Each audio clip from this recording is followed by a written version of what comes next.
ನಮ್ಮಲ್ಲಿ ಎಕ್ಸಾಮ್ ಮುಗಿಸ್ ಬಂದಿದ್ದೇನೆ. ನಂದು ಡಾಬಾ ಫೇಮಸ್ ಅಂತ ಕರ್ಕೊಂಬಂದ ನಮ್ಮ ದೋಸ್ತಿ.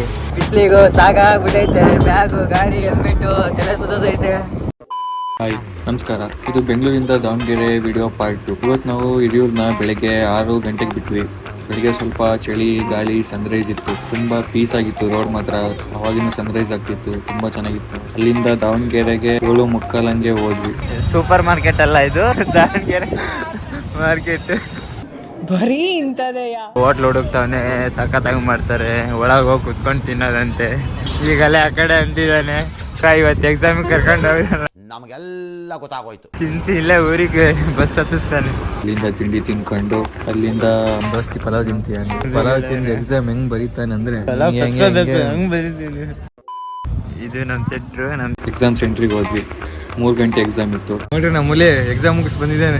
ಟಾಪ ಬರ್ತಾನೆ. ಬೆಂಗಳೂರ ಫ್ಲೆಕ್ಸ್ ಹಾಕ್ಸ್ತೀವಿ. ಎಕ್ಸಾಮ್ ಮುಗಿತು, ವಾಪಸ್ ಹೋಗ್ತಾ ಇದೀವಿ. ಬಿಸ್ಲಿಗೂ ಸಾಕಾಗ್ಬಿಟ್ಟೈತೆ. ಬ್ಯಾಗು, ಗಾಡಿ, ಹೆಲ್ಮೆಟ್ಟು ತಲೆ ಸುತ್ತೈತೆ. ಎಕ್ಸಾಮ್ ಮುಗಿದ ಮೇಲೆ ಫ್ರೆಂಡ್ಸ್ನೆಲ್ಲ ಮಾತಾಡ್ಸ್ಕೊಂಡು ಹೋಟ್ಲಿಗೆ ಹೋಗಿ ಊಟ ಮಾಡಿ. ನಮ್ದು ಡಾಬಾ ಫೇಮಸ್ ಅಂತ ಕರ್ಕೊಂಬಂದ ನಮ್ಮ ದೋಸ್ತಿ. ಫೇಮಸ್ ಏನು ಹೇಳು? ಫೇಮಸ್ ಬೋಟಿ ಅಂತೆ. ನೋಡಕ್ ಚೆನ್ನಾಗೈತೆ, ಸಖತ್ತಾಗಿ ರೊಟ್ಟಿ ಚೆನ್ನಾಗೈತೆ. ಬಂದರೆ ಟ್ರೈ ಮಾಡಿರಿ. ಲೊಕೇಶನ್ ತೋರಿಸ್ತೀವಿ ಆಮೇಲೆ. ದಾವಣಗೆರೆಯಿಂದ ಚನ್ನಗಿರಿಗೆ ಹೋಗ್ಬೇಕಾದ್ರೆ ಚಾಣಗಿರಿ ಹೋಟ್ಲಿಗೆ ಹೋಗಿ ಊಟ ಮಾಡಿ ಎಲ್ಲ ನಮ್ಮ ಊರಿಗೆ ಹೋದ್ವಿ ಅಷ್ಟೇ.